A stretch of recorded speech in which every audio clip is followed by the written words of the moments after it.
I left the city, I've been browsing, treading water that they drowning. My head on a swivel, yeah. It's only really my surroundings.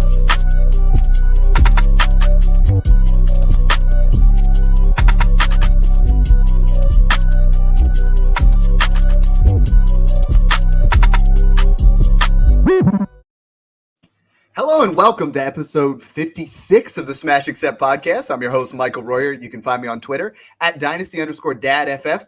And joining me today is Rookie Fever John, Playoff John. What kind of John are you today? Woo-hoo! I'm Retool John tonight. Looking forward to this special pod, baby. Yeah, normally we record on Wednesdays, but there's just been so many questions. People are asking us, how should I rebuild here? What should I do? And we wanted to talk a lot about the difference between rebuilding and retooling. But before we do that, let's talk about draftkits.co. I mean, you got your draft board behind you. I got mine. And now is the best time to buy. If you wait until the last minute, sometimes in your dynasty drafts, that doesn't go well. But for them, if you wait till the last minute, we're talking about 10% off rewards by putting code SMASH in.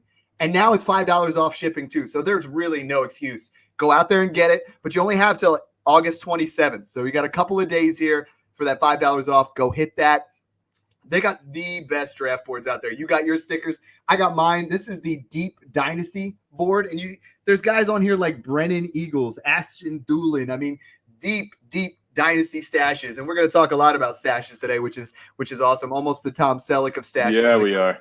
The draft kits. Yes. And they got these. This is something new this year. It is their draft pick cards. So you can fill out the card, take it up to the table, give it to the commission, just slap it down there and say, you know what? I'm taking this guy, So go over there to draftkits.co. That's .co. Hit them up. Tell them Smash sent you, and you will get that off. They have everything from standard kits to $14.99, jumbo kits at $19.99. No more custom boards, but go get that. I mean, do yourself a favor when you get to that draft class. It's going to be awesome. So, John, we're going to talk a little bit today about retooling versus rebuilding. And what brought that on? Yes, sir. Was the injury to Travis Etienne. I mean, brutal, right? We're talking Liz Frank injury. Originally, when I put that tweet out this morning, they said 6 to 12 week recovery time, but it's going to require surgery, so he's going to miss the entire season. Pour one out here. Exactly. But unlike Cam Akers, we're talking about an injury where people have had success in the past. I mean, right. I looked it up. Julio Jones in 2013 had it. Guess what? 2014 and 2015, two best seasons of his career, 1,500 yards, 1,800 yards, and he just blew up afterwards. So it didn't really zap his explosiveness like a lot of people thought. Brian Westbrook, 2005, 2006, 2007, his two best fantasy seasons ever. Le'Veon Bell, 2013, 2014, he comes out and 1,300 yards and 8 rushing touchdowns. So, I mean, it isn't like the blown Achilles with Cam Akers. We're talking about a situation here where he's still, I think, going to be a strong bounce back candidate and a guy who I bought, and we're going to talk about a little bit later here. On the flip side, though, it's not a slam dunk. It's not like a Tommy John in baseball where you instantly throw 2 or 3 miles an hour faster, right? And that used to be a death blow. Now there's other guys like MJD. If you remember Maurice Jones-Drew, if you've been playing long enough, Ronnie Brown, Run DMC. I mean, we love Darren McFadden for that 1 year, but then when those guys came back, they were not the same. So, I mean, what was your initial reaction to Travis Etienne, and is this Liz Frank injury scaring you off from buying him in Dynasty? I actually think it could become a buying opportunity. I mean, my reaction was interesting because I actually have no shares of Etienne. And for those that listen to the pod know that I've been below market on him. Now, this injury, by the way, people, doesn't mean all of a sudden I was right. You should have bought him, because I just thought he was a little bit overvalued. I was worried about Urban Meyer. I was worried about James Robinson still being the first guy. I had guys like Javonte Williams ahead of him. Even Trey Sermon I've taken ahead of Etienne in drafts. And so because of that, I really did dodge the bullet here, Mike. And I just thought it was not a talent thing. I love Etienne's talent. The guy has explosive speed, agility, balance, breakaway speed that we saw at Clemson. But again, I was just really concerned initially with the Urban Meyer experiment. So what does this injury do for me?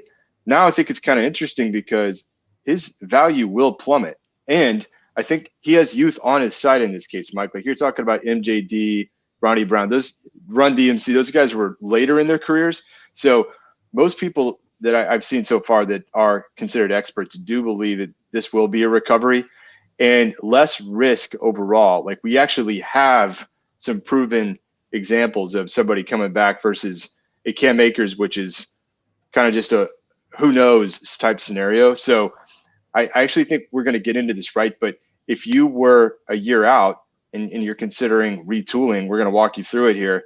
Now, all of a sudden, Travis Etienne is a good candidate. Absolutely. I mean, Travis Etienne is a great candidate when it comes to rebuilding and retooling, right? Now that we know he's going to miss, it would have been retooling if he would have missed a couple of games. He's going to miss the entire season. So if you're rebuilding, go out and make an offer for him, because we love the talent. I personally, before today, didn't own a single piece of Travis Etienne anywhere, because you guys know I was all about Najee Harris. I was moving up to get Najee Harris and giving a little bit extra. You had a great line in there where this isn't about taking a victory lap, right? People are going to talk about they knew James Robinson was going to be the guy. I mean, never get excited about a guy's injury, but we need to assess it. And Jay Christensen put up a poll today. He's from Dynasty Brothers, and he put out, not to be confused with Brothers of Dynasty, not Dynasty Bros. Dynasty Bros, I love those guys. Dynasty Bros. Good guys. They have their 100th episode coming out next week, so you got to check them out. But he put it, who would you guys rather have, Etienne or Cam Akers?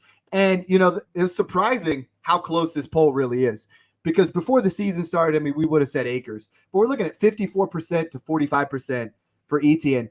I think that number should be considerably higher on the Etienne side, because we're looking at a guy that should be able to bounce back. It's early on in his career. It's not going to zap his explosiveness like the Achilles might. But, Etienne is a buy right now. He's a guy that you should go out there and at least kick the tires and see what it is. Yes. Because most guys that drafted him ended up taking him maybe before Jamar Chase or before Devonta Smith. And now they're like, oh, man, I really need a running back. You're like, something has to happen here today. I need to pick something up. And we'll talk about the trade that I made here in a little bit. Actually, let's just jump into it right now. I mean, let's do it. This is you got to strike while the iron's hot in Dynasty. So what I did today was I saw the guy that had Etienne. His only other running back was Damian Harris. So he's only got two guys, and that's he's in Smash Accept Listener League 2 with us. That's FF_Prestige. Awesome guy. If you guys don't follow him, go ahead and do that.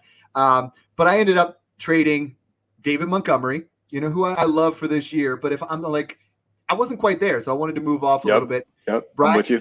Brian Edwards, who has a lot of hype around him in camp, but I'm not 100% sure if that's going to be a thing. And then Kenny Gainwell, and you guys know I love Miles Sanders. So, again, another hype piece for Travis Etienne and what's in those coveted 2023 firsts. And I look at Prestige's team, and I see him as like a middle-of-the-pack kind of guy. So talk to me a little bit about this trade. You like it? You love it? Should we try I do love it. I really do love this, because you did strike while the iron's hot, and you just jumped right in. Got the talent. You bet on the talent with DTN. Got the reaction discount, which I've seen elsewhere as well. And the 23 firsts are absolutely going to pay, right? And that pick that you just got is going to continually gain value over the next 2 seasons, frankly. And frankly, I think that it's almost like a consensus view now that the 23 class is going to be much more advanced beyond the 22 class, just loaded with talent, including at running back. Absolutely. And I don't want to discount the 22 picks, because we do that, right? We like, sure. All right. You got to be careful with it. That class is going to be nothing there. But we have to look at this other trade put up by Dynasty Zoltan, another guy awesome out there. And he put, who would you rather have right now, right? Obviously, Akers is out for the year. Etienne's also going to be out for the year. And we're talking about, he put undrafted Jag, but James Robinson's out there. So everyone on this poll has James Robinson. So let's talk about that. James Robinson now, we've talked about guys being a buy. We've talked about, we don't want to try to prove we're right. And there were so many people that took James Robinson way too early, and then they drafted Etienne. James Robinson last year, I mean, we cannot overemphasize how good incredible. He was an RB1. If you played in the points per carry, he's 22.3 points per game. Over 1,000 yards, 4.5 yards per carry, 49 receptions. He's in line for another monster season here. But we know when Etienne comes back next year, they're going to split a little bit more. Etienne's probably going to eat into that. So is James Robinson a dynasty? If you're a contender, this has got to be a guy you go out there and get. For contending teams, Definitely. And just play out this scenario again when we get into the retool and you're sitting on a guy like James Robinson, but you're a year out. He's a guy that you want to trade away and find somebody that does need an RB2 or an RB3. And maybe it's the guy that just lost ETN and you want to go pick him up in a retool. So I'm big on James Robinson. Again, I was like retweeting even last night's game when he was the first guy out there again ahead of ETN before the ETN injury happened. And, everyone's like, well, J-Rob to the moon. Well, if you were paying attention to kind of what was going on in that system, going back to day one when Urban Meyer was like, we're going to use Travis Etienne as the receiving back, you had to kind of give J-Rob a bump at that point in time. So contending in redraft teams, J-Rob Dynasty, though, I don't think so. I mean, I'm going to come back to draft capital, overall talent, and potential scheme fit. I mean, Urban Meyer now, as a new coach, does not want to be the guy that drafted a first-round running back that never ended up blowing up. They're going to use him coming back. Hopefully he'll be fresh. So in Dynasty, I'm not yet to the point where I could put J-Rob ahead of those other guys. I think, and it's all price dependent right now, right? If yes. you have James Robinson and you are not going to win it all this year, absolute sell. Go get rid of James Robinson. No question. And I think based off you might be able to give up James Robinson and get Etienne, or maybe even James Robinson in a third and get Etienne, and that's a smash. That's a smash, baby. That's how winning is done. You know what I mean? That's how we do it. But on the flip side, I don't have a problem. I saw on Twitter a couple times people paying 2 seconds for James Robinson, and we talked about this. If you're a contender, and you and I are in most of our leagues, those seconds don't become late seconds until midseason. And then people are like, "Ooh, that's not a second." You're right. It is a value thing. Yeah, I mean, there's the right price for everybody. And J-Rob is probably not just going to go away when ETN's back, right? It looks like he'll be a staple in that offense. If he proves himself in back-to-back years, I don't care if he was undrafted. You got to play the kid. So he is worth something. I just don't kind of have him at that level of like premium talent, first-round running back type talent, or even like a second-round caliber Cam Akers. Totally agree. And then the one thing we preach all the time is knowing your depth chart, right? Next man up. So James Robinson's the starter. Now Carlos Hyde, who's probably out there Old man Hyde. 90% of your leagues. I look today, he's out there in almost every one that I'm in that's not a deep league, or it's not a league that has that guy who doesn't check his roster all year, and then he still has Carlos Hyde from 2 years ago. Carlos Hyde is worth going out there and picking him up because they brought him in to be a mentor, to be a guy that can do some things. And we've seen some flashes from him. Go out there, pick him up. Obviously, we're looking at, I got to say his name because it's fun, Dare Ngumbawale. He's number 3 on the depth chart. Devin Azigbo. That's a lot of weird spellings to throw in there, but those are some guys that you should at least check out, depending how deep your league is, because they could become relevant at some point. Yeah, and Mike, you know what league he was not available in with Carlos Hyde? Smash Accepted Listener League. I just happened to pick him up. Again, I'm not just blowing smoke here. I could see what was happening in Jacksonville, and he was actually the second running back on the field in both preseason games and in some of the 11-on-11. So I picked up Carlos Hyde just as a flyer, and he's already immediately returned more value for a competing team.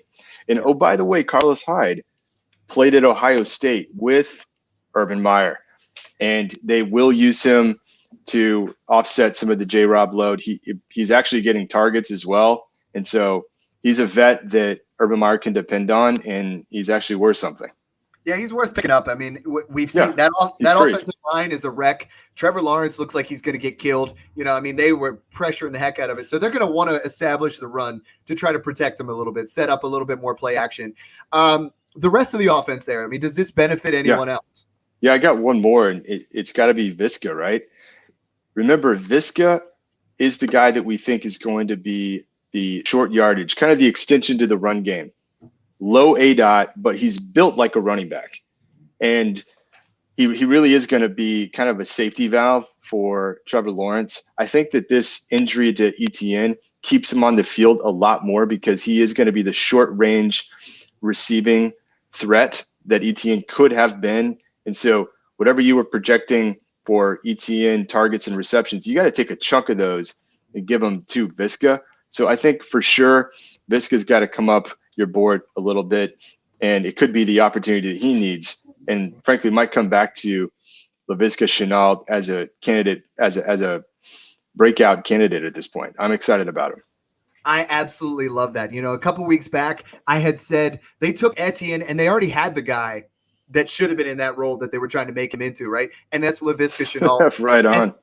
And the first drive that I saw with Trevor Lawrence, there was 2 bubble screens to the Laviska Shenault. If they can manufacture touches, this is a better version of Deebo Samuel. This is a guy who really is moving up a lot of boards, and I feel like you guys should make sure you go out there and at least see what the owner is thinking. I mean, a lot of people are thinking Shenault, pass on this guy. I wanted to put that as like as actually one of the titles of one of our shows. Had to work it in. Yeah. Today's Don't Be a Tool, Retool. So let's talk about that, right? The difference to me between rebuilding and retooling, and I get it all the time. Like, you guys are always sending in questions out there, and I love it. And I'm like, hey, don't rebuild yet. Retool if you're in a certain area. The difference for me is a rebuild is 2 years, right? A rebuild is strip it down to its bare bones, make it as liquid as possible, and move into a situation where in 2 years you're going to dominate and you're going to build that roster. For me, retooling is I'm going to step back and I'm going to assess my team. Maybe my team's old. Maybe it's something where I'm going to just try to get a little bit younger. Maybe I'm just going to try to move a couple pieces and try to get into a contention for next year, but it could benefit this year. And we're going to talk about a team where I did that and it worked out, but it's like, I want to get a little bit younger, make sure that works. And sometimes it pays off immediately. Others, it pays off the next year. Would you agree with that? Yeah, I'm really with you on this. It's really important that at this point in the offseason that you kind of start to make your initial call on can you compete or not. But again, it doesn't, like, you see it too much now where it's like either you're competing for sure for a title or you're in pure rebuild. It doesn't exactly have to be like that. You can retool, right? And so we need to start including that one along the way. If you kind of keep tweaking, retooling along the way, that's how you actually sustain success in Dynasty. Hey, if you ain't first, you're last, right? And in Dynasty, if you're not in that top 3 or you're not in that bottom, that's right. If you're not in that top 3 or bottom 3, you're not doing it right. If you're in 4 through 8 every single year, and I say, 4 through 8, where you're at. Like, yeah, I could squeak into the playoffs, but I might not do anything in there. A lot of people in redraft, getting into the playoffs is half the battle. In Dynasty, you can limp in, but that doesn't mean you're actually doing anything better other than, making your picks actually worse. So, John, when you sit back and look at your team, you really got to assess your portfolio, exactly. Right? You got to look at all your teams there, and kind of go through that whole process. It reminds me of this scene with in Meet the Parents where you got De Niro and the Owen Wilson character and Greg Fokker, and he goes, you start right. He asks, "Hey, so Kevo, you've been really, really successful recently," and he's just like, "Oh, it's been so amazing. Got in early on some wireless IPOs, just completely skyrocketed. How's your portfolio, Greg?" It's strong to moderately strong, or what does he say? Quite strong. Quite strong. That's what it is, yeah. But that's the point. That's what I love about the scene, because look, these players are stocks. If you're the Owen Wilson character and you got in on some rookies early and they skyrocketed and you for sure feel good, then keep running with it. But if you have to hesitate when you answer that question, like, how is your team? And you're the Ben Stiller character here. You're the Fokker in this scenario. You really do got to be honest with your portfolio. What are these stocks worth? And in that case, you need to kind of reassess and look at a retool or potentially a rebuild, right? John, if we didn't do a Dynasty trade podcast, we would do like a 2000s, comedy, because we work in them every single time. And you know what? Like, we talked before we got on here, and I'm like, man, I can't think of it. And I was like texting 2 or 3 of my buddies. I'm like, I'm trying to get like a stock portfolio thought process on like a Will Ferrell type comedy. And then boom, you hit it with Meet the Fockers.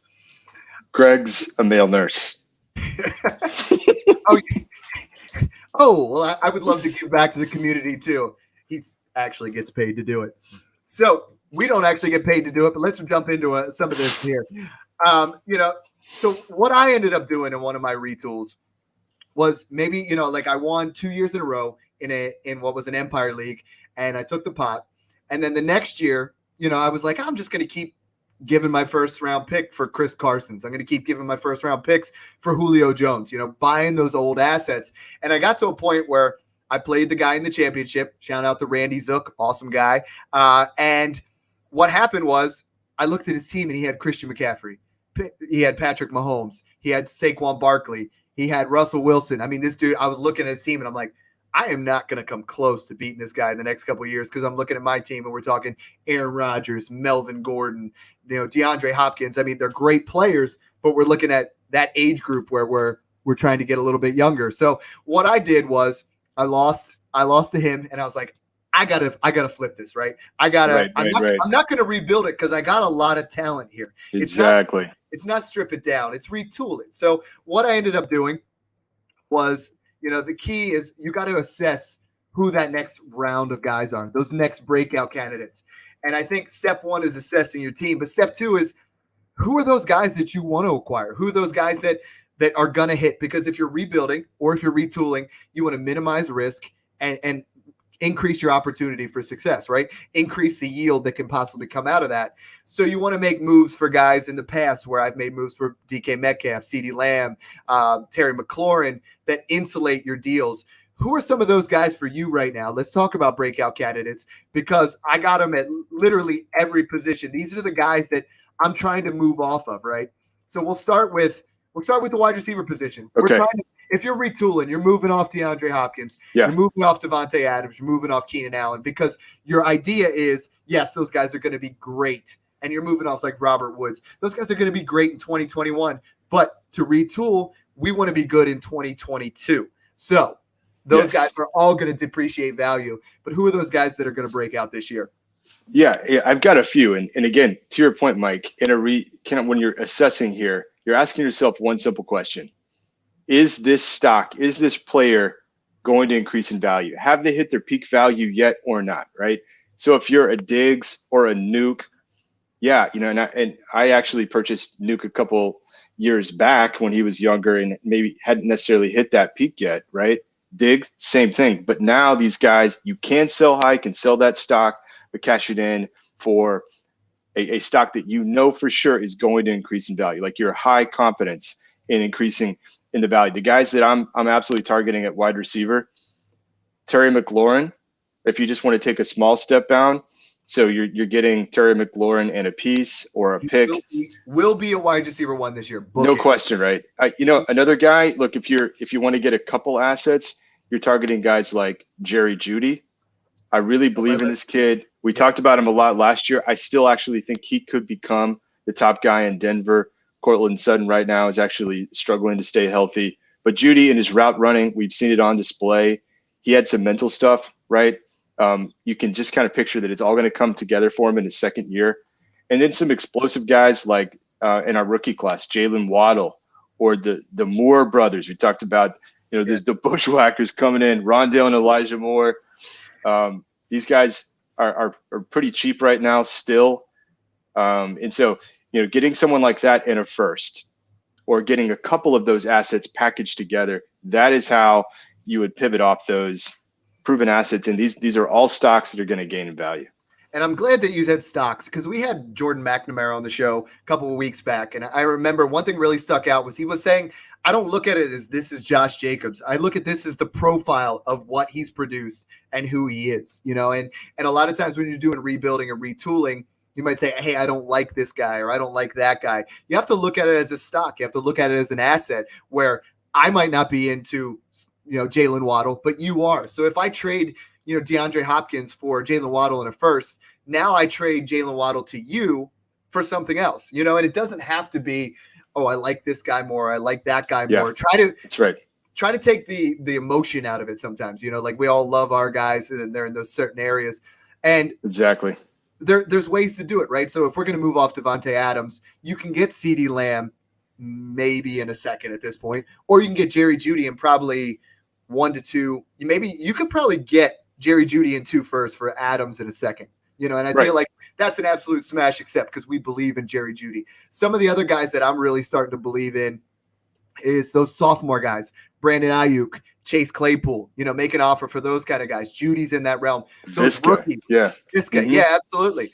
DJ Moore is still young, and he's still way too obtainable. And then there's the rookies. I mean, Devonta Smith. I was listening to JJ Zacharyson today, and if you guys know him, go try to get him on the pod. I've been asking for a while. Love his work. But late round quarterback, I mean, he was talking about Devonta Smith. Take those guys who are drafted first, when it comes to those redraft leagues, and Devonta Smith is going above everybody on that Philadelphia offense. He looks the profile. He basically has everything there is except maybe 15 extra pounds to blow up, and, right. And the other guy there is, I know all of the reports are horrible, and he's dropping balls everywhere, but you still got to kick the tires on Jamar Chase. Oh, come on. Yes, of course. You go out there and people, I'm seeing honestly, take advantage of the overreactions. I'm seeing things out there. Like I saw one the other day. Who would you rather have, Elijah Moore or Jamar Chase? And it was like 54-46. And I'm like, come on. Jamar Chase is a generational talent. He's been off football for a little over a year. Of course, there's going to be rust to shake off. Yeah. Joe Burrow is shaking off rust. There is rust everywhere. By mid-season, that dude is going to really come out. Oh, yeah. And Mike, remember last year, exact same time last year, and we're talking about how Justin Jefferson was having trouble and was playing behind Olabisi Johnson. Like, we don't even know who this guy is anymore. But at the time, Jefferson's kind of tanking, and he could have been drafted at a huge value. Now he's arguably the Dynasty wide receiver 1 for a lot of people. Jamar Chase has that type of ceiling, right? And so take advantage of any kind of value you see like that. You mentioned Devonta Smith. Maybe so I see comparisons to Keenan Allen. Maybe you're actually trading Keenan Allen for a future Keenan Allen and Devonta Smith and a first or a second, right? That's kind of what we're talking about here, where Devonta Smith can increase in value over the next season or two. And this is all with those insulated trades. These are the guys we're talking about. Right. If you're selling them home run guys, you got to get something good back. Our boy Commissioner Breeze, we love him. He's in love the guy. He's in Scott Fishbowl. He put a couple other guys on there. I mean, he put the guys that we talk about, but he also said he's talking about Godwin or Terrace Marshall. Some guys that are having really good camps. Marshall's lighting it up. He's gonna be in the slot. Godwin, people forget about him. But we had 25 results still. We had Andrew Erickson on, and he showed Sam Wallace showed the difference between Evans and Godwin when you go points per game. It's tit for tat. I mean, it was really right there. Let's move to the running back. And we're really trying to throw a lot of content out there on this one because this is something when it comes to trades. I mean, this is our bread and butter. This is what we're passionate about. Is the running back. So I'm trying to move off, and I have lots of teams here where that 2019 class or 2018 class, I was heavily invested. Dalvin Cook, Alvin Kamara, we love those guys. Derrick Henry, Zeke. If you are not going to win this year, they will all depreciate in value next year, no matter what season they have. If Dalvin Cook's the RB1, he's still going to depreciate in value because of his age. Same with Henry. All these guys could be, and these are the guys you can really get some value for. For me, I'm trying to get Antonio Gibson plus for any of them, right? If you can still get a plus, yes, sir. I feel like Dalvin you can get. We know we've talked about Gibson every episode, but honestly, they keep talking the CMC hype. We're talking about him getting more involved, and that is a great guy to go in there. Javonte Williams. I mean, if you can get Javonte Williams in a first for Derrick Henry, that is sexy. That gives you an opportunity. And we talk about that's how it's done. Insulated trades all the time. Now you've got Javonte Williams, who by midseason is going to be an RB2, if not a back-end RB1 if he really hits, or if Melvin Gordon gets injured. And then you get that extra pick on top. And that's how you really build these rosters. Trey Sermon's a guy that I think you should go out there and try to get, and I would say you need more than Trey Sermon in a first to deal any of these guys, but that's more value. Michael Carter, people are really getting off of him because he's had, a mediocre camp. It's the Jets. It's going to take some time to really get that going. And even Cam Akers, I'm seeing Marlon Mack come back, and he doesn't look too bad. And we've said that we've never really seen anybody with that Achilles injury bounce back. Marlon Mack's probably the guy that we should compare and really look at all season. If Marlon Mack looks like he's back to form, Cam Akers is a guy you should be buying super cheap, but could really hit a home run. Did I miss anybody in the running backs? I didn't mean to steal all the. No, you killed it on that segment. That was fantastic, and I really have to agree with all of them. I'm a little bit concerned with Michael Carter. Maybe it's just the Jet staff that are making an improvement, but he's still like coming in as third string. But Javonte Williams is the guy that I'm targeting everywhere. I have some shares of him. I've been kind of pumping him, as you've seen, but getting off one of those aging vets and getting a Javonte Williams and a first or a second, or you're getting Javonte Williams and a Trey Sermon, or going back to some of those wide receivers and a Jalen Waddle. Those are the kind of packages that prepare you to win. Trey Sermon is still way too cheap in my mind. I agree. And yeah, right.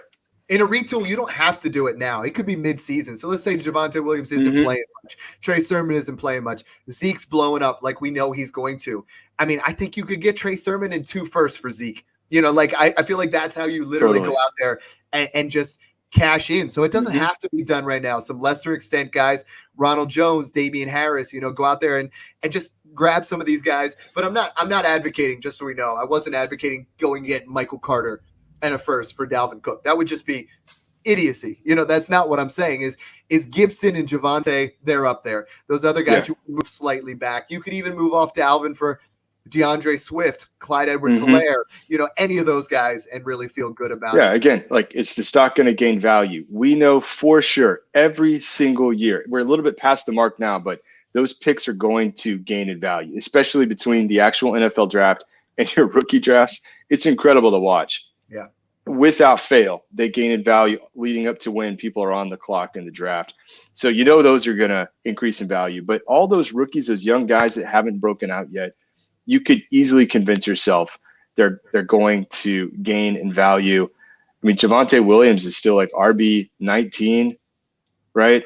And we know that Melgo is aging, right?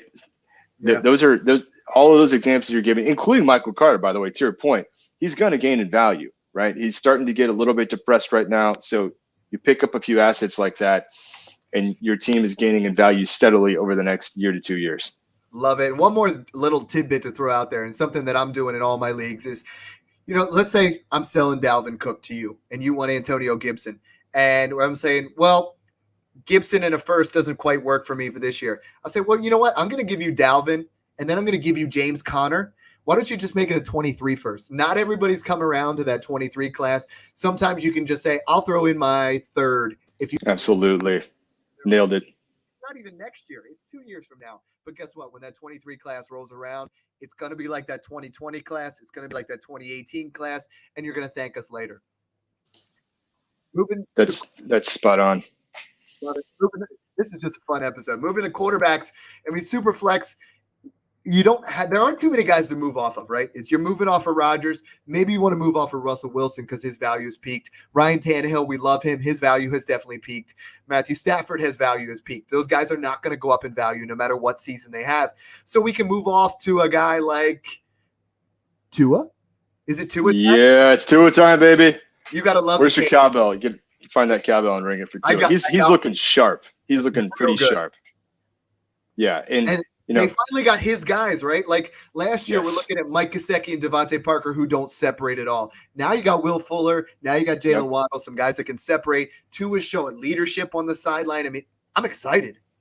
Yeah, the accuracy that we all knew was there, the mental preparedness, the gamer that you see in him. And again, they're throwing downfield. He has downfield threats.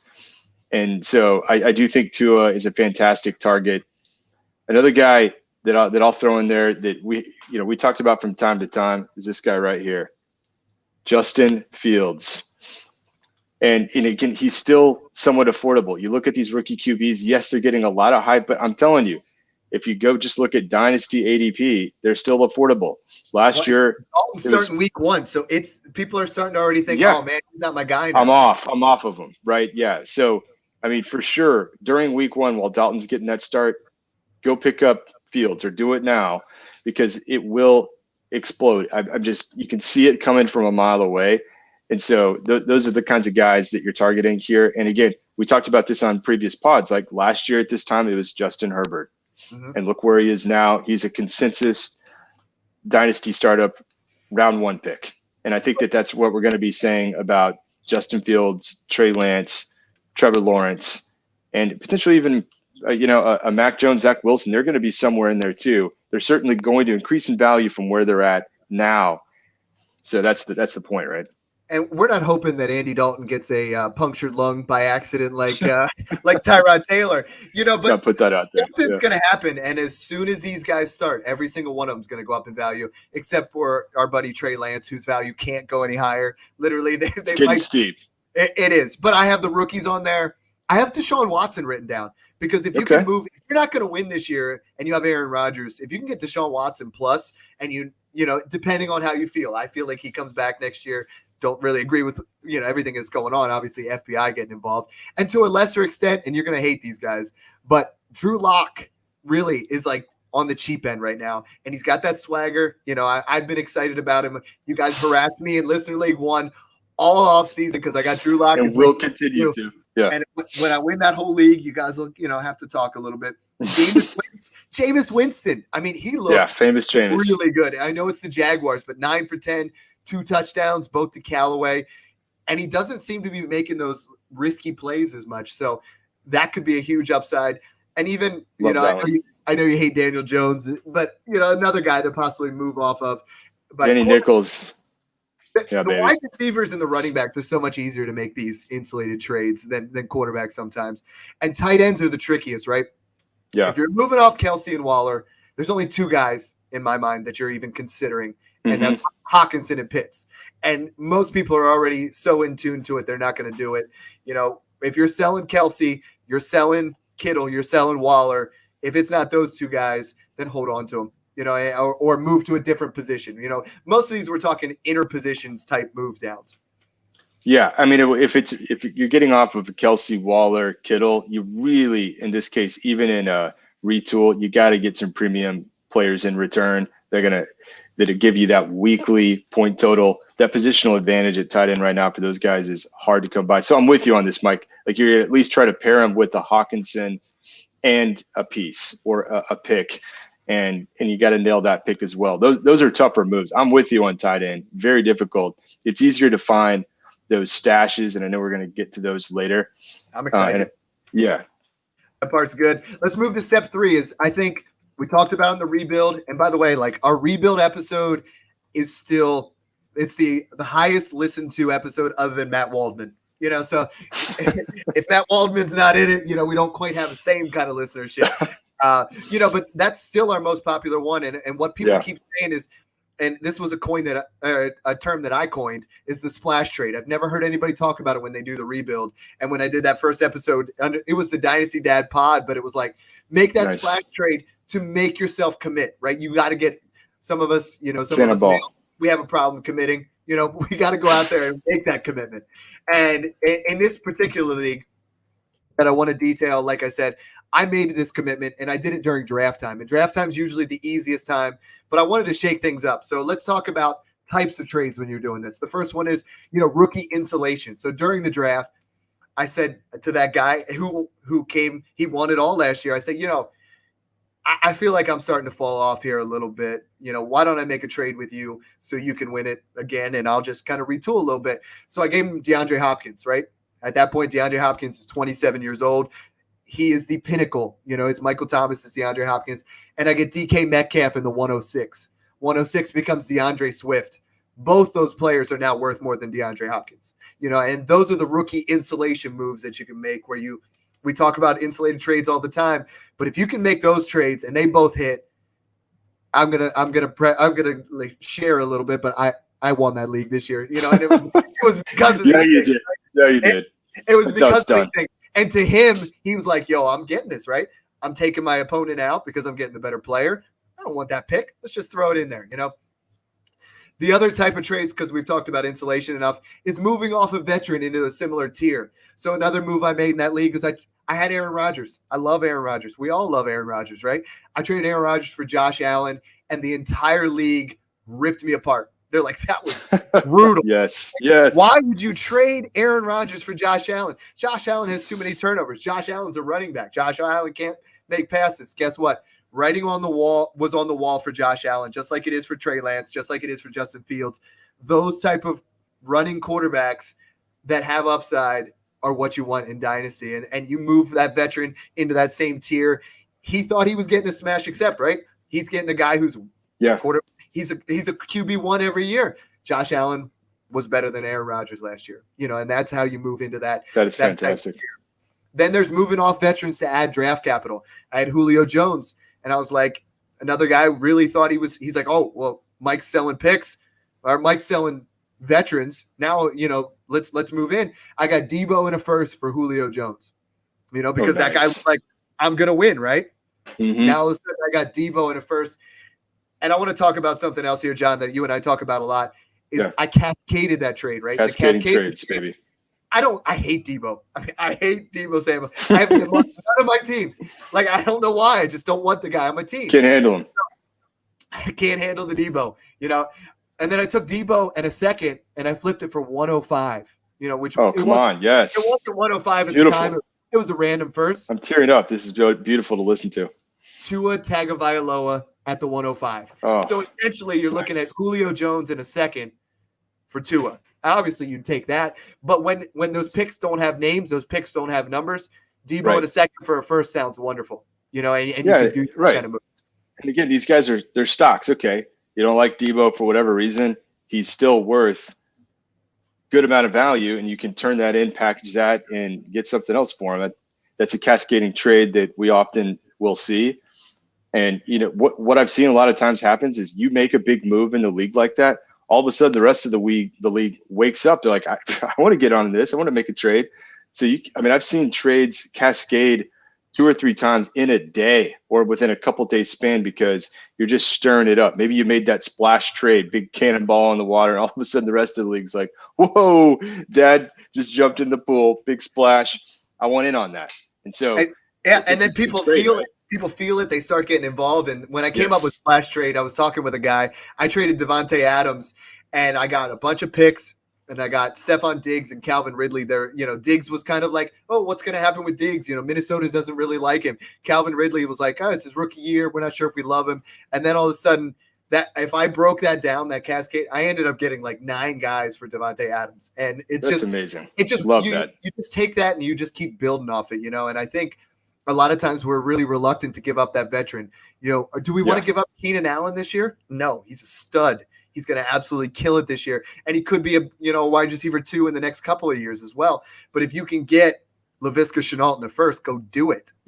That's how you retool and you get yourself set up for next year, and yeah, right. Exactly. In the stock market, am I going to, cash in some $100 shares and then buy $10 shares, all up and comers, right? I mean, even if like half of those guys increase from 10 to 20 or 30, right? That's how you win in the stock market as well. That's how you're not the Greg Fokker kind of, the strong, the quite strong. It's quite strong. Yeah, exactly. So I love that. I mean, such a good example. I hope the listeners are taking notes on that one, Mike. And then one other type of trade before we move into our stashes. Sometimes you can move a veteran and some capital to sustain some youth. So I moved Odell Beckham. We're talking 2019 Odell Beckham. So he's still got some name cachet, still going. And a second-round pick for Godwin before Godwin had his big season. So you're like, oh, well, dude, he's throwing me a pick. Now you got some sustainability by adding that pick, and you throw that in there. So just some tools of the trade for you guys to go out there. But now we got to move on to step 4. And step 4 is a fun one, right? This is where we assess some stashes to get thrown in deals. There's classic mustaches out there. We got to make sure we get one of our dad edits up on that. But there's some guys here that I think you can get thrown into deals. Some guys that hey, yep. All right. Dog's barking a little bit. She got excited, but the mustache conversation does get people excited. It does, as Burt Reynolds type mustache going on. You know what I mean? I feel like maybe the loser between John, myself, and Mung might grow a mustache. Has to grow one. Listener League 1, that could be special. I'm not sure if Mung can grow facial hair yet. I don't think so. But what I'm looking at here is like you can add to things, right? So we're like, you know what? I'll throw in my third if you throw in your second, or I'll throw in my second and third and kind of look at those things. But John, let's talk about the quarterback position first. I mean, that's a little bit more difficult. But who are you stashing there? Who are some guys that you can get thrown in some trades that really make it where the deal's almost done, right? And you feel like you got decent value. Throw in this guy, or I'll add a third if you throw in this guy. Right. Now, last year it was. I know we talked about this. It was Jalen Hurts, right? Yes. That's what we were talking about. It's the perfect example.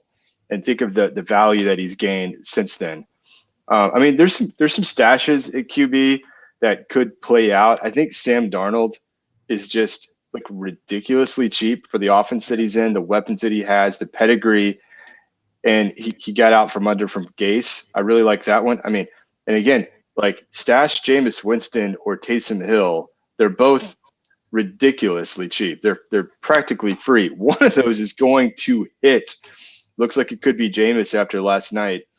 And so those are a couple. And quarterback's more tricky. I mean, like I'm looking at Jordan Love, Gardner Minshew, like they have some guys Taylor there. Heineke, maybe Mung would throw in if he was on. Mitch Trubisky. I mean, he actually looked really good in that Buffalo offense. You could even for lesser amounts, the Kyle Trask, the Kellen Mond type guys. Jared Goff is pretty inexpensive as well.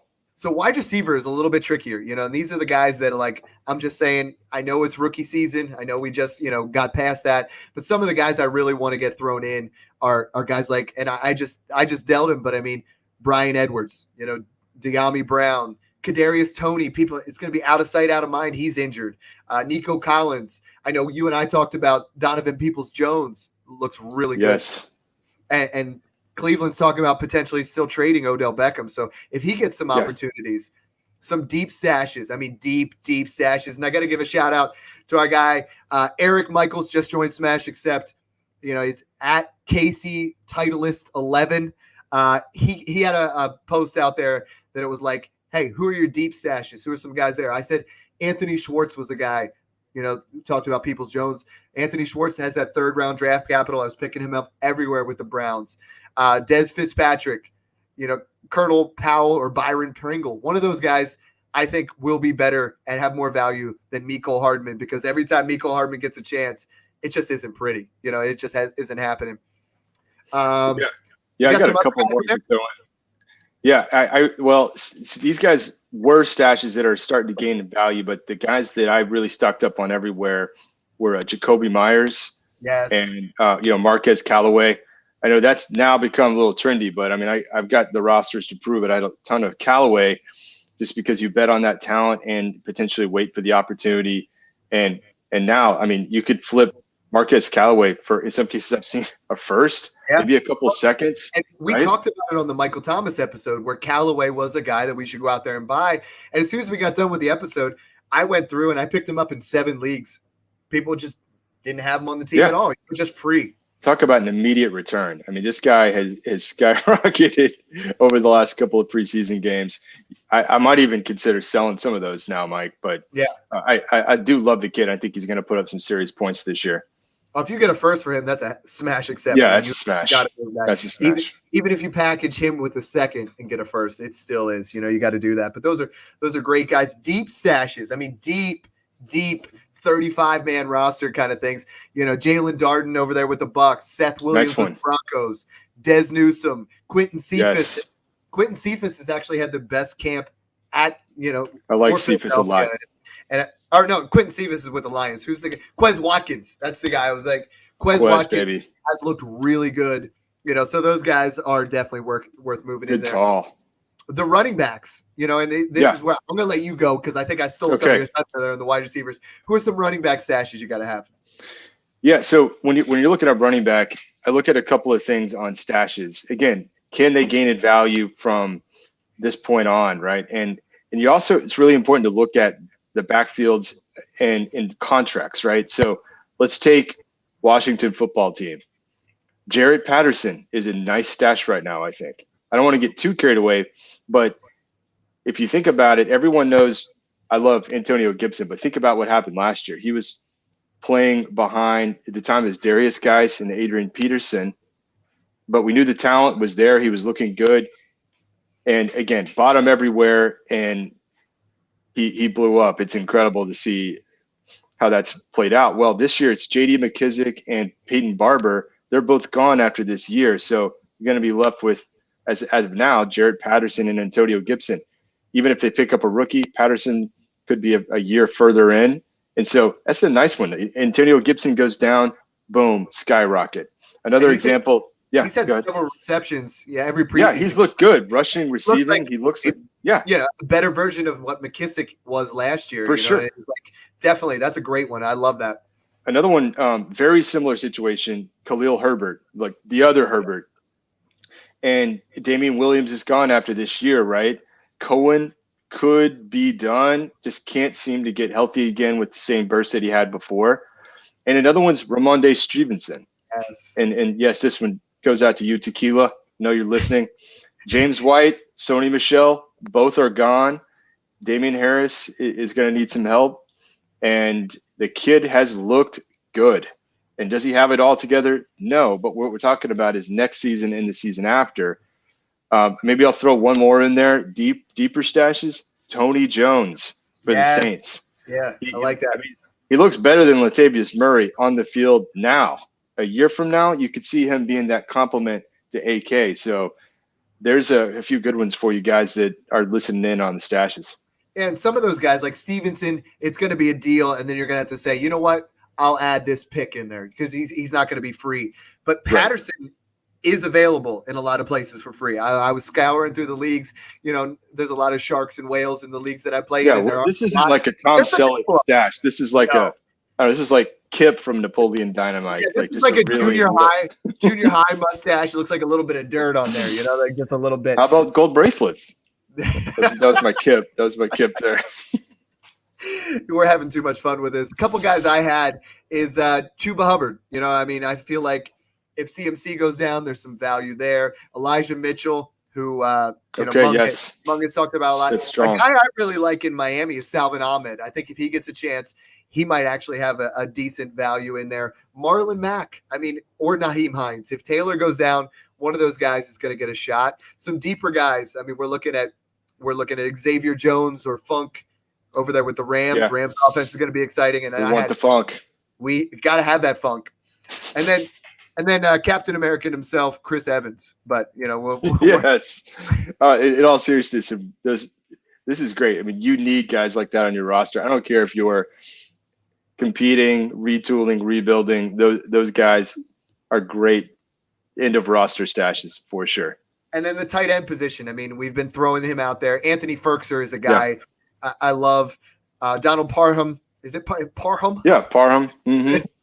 I always want to say Partham, but yeah, Parham. I mean, he's going to have an opportunity there, you know, and that's going to be a high-powered offense. Tommy Tremble in Carolina, you know, he's tight ends you can buy on the cheap. How about Pat Freiermuth? Yes. Have you seen this kid in Pittsburgh? If that was Kyle Pitts, Red Zone Twitter would be broken. Oh my gosh, I love me some Pat F. A couple other guys I like, Swerve and Irv Smith. Yes. You know, for whatever reason, he just hasn't broken out yet, but the talent's there, the opportunity is coming. So he could be cheap still for whatever reason. I think he should be a tight end 1, but sometimes you can get him for less. And Gerald Everett is another guy that I like that I think really has the talent, just hadn't quite had the opportunity yet. Now it looks like he could be the main man in Seattle, and I think that could pay off as well. Stash that guy. Yeah, Everett's a good one. I like that. And some really deep ones. I mean, we're talking deep now. It's Noah Gray in KC. We're talking about Jacob Harris. Looks so good in camp. I mean, he's somebody that could easily supplant, you know, not this year. It's going to be Tyler Higbee, but next year, you know, we get into that area, or Brevin Jordan with Houston. I mean, I love Brevin Jordan when he was with Miami. I think there's some definite upside there as well. I got a couple of deep ones here for you too. How about Kyler Granson and the kid in New Orleans, Juwan Johnson, and Adam Troutman? I guess he's going to be okay, but is hurt. Juwan Johnson could become a thing in New Orleans. Maybe he takes the Jared Cook role. And we've talked about a lot of good movie references, but a horrible movie reference from the 2000s was Juwanna Man. Do you remember that movie? Well played. Yes, it goes with that. So moving on to the next thing, some other guys that I think we'd be remiss if we don't, you know, bring them up there. This is more of I'll throw in my second, or I'll throw in my 23 seconds. See what we have is guys that could get opportunities like AJ Dillon, Chase Edmonds. Go get those guys. Gabe Davis, Michael Pittman, Darnell Mooney, Michael Gallup. I talk about him every single pod, so go get him. Seriously. Nico Collins and right Jacoby Myers, like you said. I mean, it's a matter of value right there. Dang, that's a lot of good stuff. You guys are going to need to rewind that and go back through all those. Fantastic content there. Write them down, put them all in there, and we'll grade them from Tom Selleck all the way down to Kip. Yeah, absolutely. How about that? And then step 5 is acquire assets for dead weight, right? You have those roster cloggers. And in this particular league, what I did was I dealt Melvin Gordon in 2019 for a 2021 first, right? For him, he's like, that's 2 years away. Who cares? I don't need, I don't need that pick. I'll get Melvin Gordon. He's a stud, right? Wrong. And then last year, that asset, when it's liquid, you don't have to have it. You don't have to have a player thrown in. In this situation, I took that 21 first. I traded it for, and then step 6 is to contend. I traded it for Tom Brady, and I won the championship because Tom Brady put me over the top in Superflex. So ultimately what happened in this particular rebuild we're talking about is I took my nucleus of my team of Rodgers, Hopkins, Melvin Gordon, Julio, and Beckham, 29 years old or older, and I acquired Josh Allen, DeAndre Swift, DK Metcalf, Chris Godwin, 24 age. They're all 24 and under, so like if you can retool that way, and I'm always trying to do it this time of year, right? Even if you're a good team, you got to look at it and say, and I talked about this trade several times, but I was going to win the championship. I was like, I love my team, but I was like, yo, this guy here, I might be able to make a move. So I traded DeAndre Hopkins for McLaurin in a first. That first is 102, Najee Harris. Sometimes you can just say, Boom. That next guy is going to be there, and it's a minor retool. It doesn't have to be a blow up. It can be 2 or 3 little cascading trades. It can be just moving off one guy and getting 2 or 3 other assets where, you give up DeAndre Hopkins. Yeah. We're talking about insulated, but you give up DeAndre Hopkins, you get Terry McLaurin, Laviska Shenault, and Darnell Mooney. And it's a lot of little smashes, right? You got your little here, just little smashes along the way. And then before you know it, you're coming in, you're competing again. You come in with the sledgehammer, just crush the competition, right? That's the fun one. It's you just throw it down on the table and you use all those picks you have and just dominate. That's where that's step 6, baby, contending. Well, and then after step 6, you're going to need TrophySmack.com. We've partnered up with TrophySmack.com. If you guys use code SMASH, we're going to use ours for our list for our home league. One of our family members in that, not family members, but we are kind of a family. When you draft with guys year after year. Ryan Martin, he passed away at 40 years old. It's just crazy. We're going to name the league after him. We're going to get a trophy made. That. And if you guys put in that code SMASH, you guys get a $59 value championship ring. So we're going That's out, sweet. We're ordering that trophy. We're going to get that, that ring. And, it's just a cool little thing to do at Trophy Smack. Right on. If you're going to buy a trophy anyways, they make the best trophies around. I've seen them. They make championship belts. Those things are on point. Go out and order that. And then put in code SMASH. Guess what? We're going to give you a $59 ring. They are. But. Love that. Yeah. I mean, look, it's not always about just winning the cold hard cash. Yes, we all love that. But a lot of times we're playing because we want to compete with our bros, right? And you want the respect. You want to make it memorable too. So a trophy for me, actually kind of makes even more sense than the cash, because that's something you can always hold over the head the year that you won the ship, right? Yeah, and I'm in the year 20 of this league. It was my work league. Yeah, I got a new job. I got one like that too. I got a new job this year, but they're all still like, "Yo, Mike, you still gonna have the league?" I'm like, "Of course." You're like, "This is like, you gotta love it." Question? Come on, You got your draft board from DraftKits.co. You got your pork barbecue. You got your beers back there. You got. Now we're talking, yeah, baby. Woo-hoo! You bring the buffalo chicken dip. It's just. I got mine coming too, man. Couple weekends away. Can't wait. So, any parting shots here? I feel like we threw a ton of content in this one. I had a great time. Anything that you're working on? Anything that you're excited about? And yeah. Yeah, this was really good. I think that it was definitely a lot of fun, but definitely just packed full of content. I could see myself even going back and listening to this retool and your 6-7 steps to do it. So Look, I mean, I'm ready for the season. I'm ready for my home league and my last couple of drafts, redraft season kicking in. I'd love to help everyone out there. You can find me on Twitter at Dynasty_trades. I'm going to be dropping a lot of knowledge on everybody. I do a lot of ADP analysis, always helping you find those values. But as always, what are we here for? Here to help out the community. Bring us your trades, and we'll help you smash. I love it. And then this is a special Tuesday episode. Tomorrow, we got some young up-and-comers. I mean, Hutchinson Brown, 15. We talked about mustaches. He definitely can't grow one yet. No chance. We got Sorry, Austin dude. Abbott coming in. Awesome guys. We're excited to talk about. We're going to talk about Camp Buzz. We're going to talk about what's going on in our preseason, and little spoiler alert, Can't wait. Hutchinson's anti-Jalen Hurts. So him and I might have to go at it a little bit. Ooh. Thanks again for tuning in, guys, and enjoy the process.